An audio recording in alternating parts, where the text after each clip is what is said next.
नमस्कार, जय हिंद दोस्तों। आपका स्वागत है फिर से हमारे यूट्यूब चैनल पर। जैसा कि हम बात कर रहे थे बीपीएससी 4.0 का जो प्रैक्टिस सेट है उसके बारे में हम चर्चा कर रहे थे।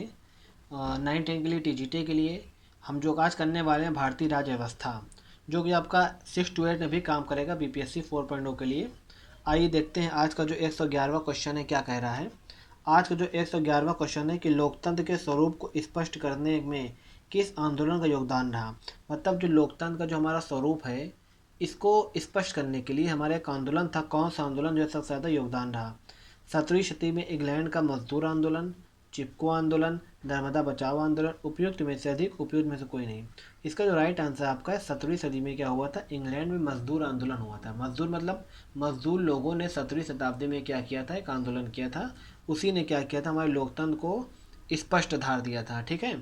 आज का अगला जो क्वेश्चन है, अगला क्वेश्चन आपका निम्नलिखित में से किसी केंद्र शासित प्रदेश में उच्च न्यायालय स्थापित करने का अधिकार है। देखो, जो हमारे केंद्र शासित प्रदेश हैं जिनकी संख्या 8 है, यहाँ पे अगर हमको उच्च न्यायालय, ठीक है ना, मतलब उच्च न्यायालय की स्थापना करना है तो उच्च न्यायालय की स्थापना करने का अधिकार किसको दिया गया है? क्या वो संसद को दिया गया है, क्या वो राष्ट्रपति को, क्या सर्वोच्च न्यायालय को, क्या उपयुक्त में से अधिक, या उपयुक्त में से कोई नहीं। इसका जो राइट आंसर हो जाएगा आपका आंसर नंबर ए, संसद है। जी हाँ, संसद में जो है आपका कानून पारित करवा के आपका उच्च न्यायालय की स्थापना की जा सकती है। आज का अगला क्वेश्चन है सरकार के निम्नलिखित में से किस अधिनियम के कारण बम्बई से सिंध प्रांत का निर्माण हुआ। देखो, बम्बई से एक प्रांत का निर्माण होता है जिसका नाम है सिंध।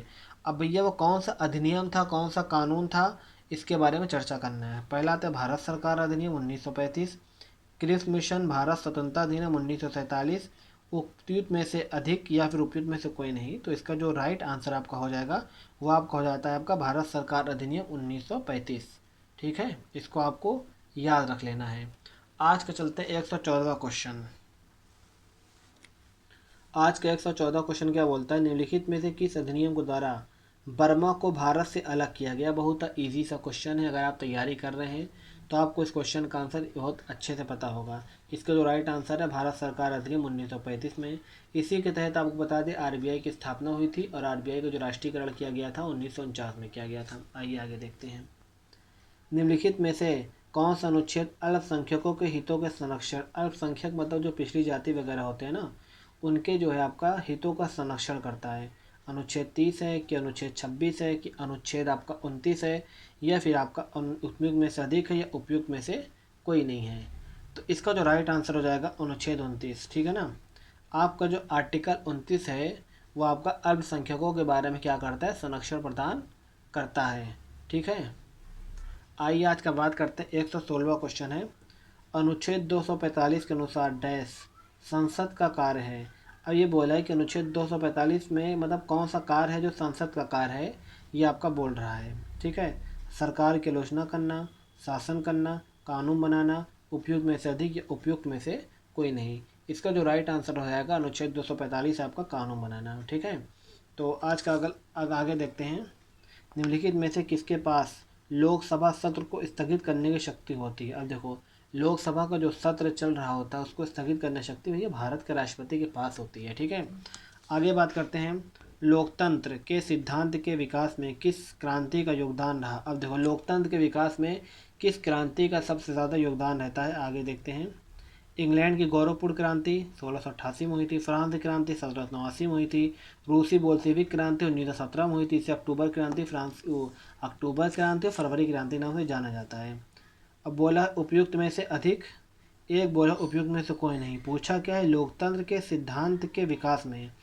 तो देखो, लोकतंत्र के सिद्धांत विकास में आपका इंग्लैंड की गौरवपूर्ण क्रांति इससे भी हुई थी और फ्रांस की क्रांति से हुई थी। स्वतंत्रता, समानता और बंधुत्व का नारा दिया गया था। और रूसी बोल्शेविक क्रांति से भी हुई थी, मतलब उपयुक्त में से अधिक होगा इसका आंसर। ठीक है। अब बात करते हैं आपका ब्रिटेन में व्यक्ति मताधिकार को किस वर्ष लागू किया गया। तो व्यक्ति मताधिकार मतलब जो वोट देने का अधिकार लागू किया गया था आपका 1919 में। यह बात आपको याद रख लेना है। ठीक है।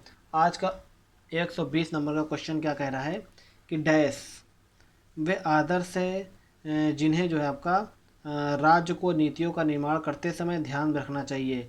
मतलब जो राज्य जो है नीतियाँ बनाती है, अब क्या है, कौन से आदर्श जो राज्य नीतियाँ बनाते समय करती है, तो भैया आपका राज्य के नीति निर्देशक तत्व है। ठीक है ना, कल्याणकारी राज्य की बात करता है, आपको ये याद रखना है। आज का जो अगला क्वेश्चन है आपका 121वां क्वेश्चन, यह क्या कह रहा है, निम्नलिखित में से धन विधेयक को परिभाषित करता है। आपका सीधा एनसीईआरटी से क्वेश्चन उठ के आया हुआ है। धन विधेयक आपका अनुच्छेद 110 से संबंधित है, आपको ये याद रख लेना है। अनुच्छेद 122 क्वेश्चन है, निम्नलिखित में से कौन सी भारतीय संविधान की मुख्य विशेषता नहीं है, मतलब विशेषता है नहीं पूछा है निम्नलिखित में कौन सी विशेषता नहीं है। देखो हमको पता है भारत का जो संविधान है लिखित है विस्तृत संविधान है। हमारे भारत में द्वितीय सरकार द्विस्तरीय सरकार इसको पेंडिंग रखते हैं हम। एकल नागरिकता, जी हाँ भैया, हमें हमारे देश की नागरिकता प्राप्त है। अमेरिका की तरह हमें 2 नागरिकता नहीं प्राप्त है, बल्कि हमें 1 नागरिकता प्राप्त है जो कि हमारी एकल नागरिकता है। उपयुक्त में से अधिक, उपयुक्त में से कोई नहीं पूछा है। विशेषता नहीं तो द्विस्तरीय सरकार, ये आपकी विशेषता नहीं है। ठीक है, आपको ये बात आपको याद रखनी है। आइए 123 नंबर का क्वेश्चन देखते हैं। इसका क्वेश्चन क्या है, निम्नलिखित में से कौन लोकसभा के प्रथम अध्यक्ष स्पीकर थे। ये लो एकदम इजी सा क्वेश्चन आ गया है कि लोकसभा के स्पीकर कौन थे। इसका सही आंसर है गणेश मावलंकर। आज का 124 नंबर का क्वेश्चन है, भारतीय संविधान का अनुच्छेद 343 किसके बारे में बताता है। तो पहला आपका है भारत के राष्ट्रपति के बारे में। नहीं भैया, भारत का राष्ट्रपति नहीं बताया गया ये। संघ की राजभाषा, जी हाँ, संघ की राजभाषा के बारे में बताते हैं अनुच्छेद 343। आइए देखते हैं 125 नंबर का क्वेश्चन क्या है।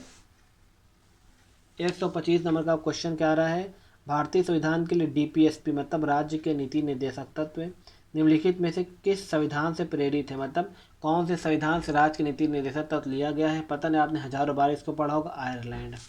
म्यांमार किसके विरुद्ध जन संघर्ष चल रहा था। देखो म्यांमार में किसके विरुद्ध जन संघर्ष, मतलब जो लोग संघर्ष कर रहे थे म्यांमार में किसके विरुद्ध कर रहे थे भैया, सैनिक शासन के विरुद्ध। क्यों, क्योंकि वहाँ आज भी देखने को मिलता है सैनिकों का शासन है म्यांमार। ठीक है।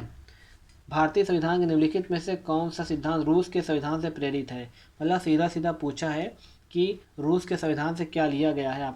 आपको रूस के संविधान से मौलिक कर्तव्य लिया गया है। ठीक है, याद रख लेना है आपको। मौलिक कर्तव्य आपका रूस के संविधान से लिया गया है, ये आपको याद रखना है। और कौन कहाँ से लिया गया ये आपको अलग से भी पढ़ लेना है, क्योंकि अक्सर एग्जाम में देखने को मिल सकते हैं, जनरल पेपर में भी देखने को आपको मिल सकते हैं। 128 नंबर का क्वेश्चन बढ़ने से पहले आपने अभी तक हमारे चैनल को सब्सक्राइब नहीं किया है तो हमारे चैनल को सब्सक्राइब कर लें। आइए देखते हैं 128 नंबर क्वेश्चन क्या है, भारत के संविधान की संसदीय सरकार की अवधारणा किस देश से ग्रहित की गई है। तो वो संसद की बात करें तो आपका इंग्लैंड आ जाता है। ठीक है ना, संसदीय अवधारणा आपका इंग्लैंड से ली गई, आपको याद रख लेना है। त्रिस्तरीय पंचायती राज व्यवस्था का विचार किसने रखा था। देखिए बलवंत राय कमेटी, ये भी आपका पंचायती राज व्यवस्था से संबंधित है। अशोक मेहता ये भी संबंधित है। रॉयल कमीशन उपयुक्त में से अधिक, उपयुक्त कोई नहीं। तो वो त्रिस्तरीय मतलब 3 स्तर का जो विचार रखा था, केंद्र स्तर पर, राज्य स्तर पे आपका, और जिला स्तर पे या फिर गांव स्तर पे जो विचार रखा था आपका बलवंत राय मेहता सिपाही ने लिखा था। हालांकि हमें डेट नहीं याद आ रही कब रखा था, लेकिन इन्होंने ही रखा था, बलवंत राय मेहता कमेटी ने। ठीक है, आपको ये बात याद रखना है। आज का 130 नंबर का क्वेश्चन क्या कह रहा है कि भारत की अंतरिम सरकार, मतलब ये तो पता ही आपको 1946 में थी। वित्त मंत्रालय का कार्यभार निम्नलिखित में से किसे संभालने को दिया गया था। वित्त मंत्रालय क्या लियाकत अली खान थे, जोगेंद्र नाथ मंडल थे, क्या जगजीवन राम थे। उपयुक्त में से कोई नहीं, उपयुक्त में से अधिक। तो इसका जो राइट आंसर हो जाएगा लियाकत अली खान। ठीक है, आज का ये आखिरी क्वेश्चन था। आगे हम 131 से लेकर 150 तक के क्वेश्चन के बारे में बात करेंगे कल की क्लास में। अगर आपको वीडियो पसंद आई हो तो लाइक और सब्सक्राइब करें और बताइए कि आपने इसमें से कितने क्वेश्चन का आंसर दिया है। इसी तरीके की हमारी श्रृंखला जो है 4.0 के एग्ज़ाम तक चलती रहेगी। तब तक के लिए आपके लिए धन्यवाद। जय हिंद।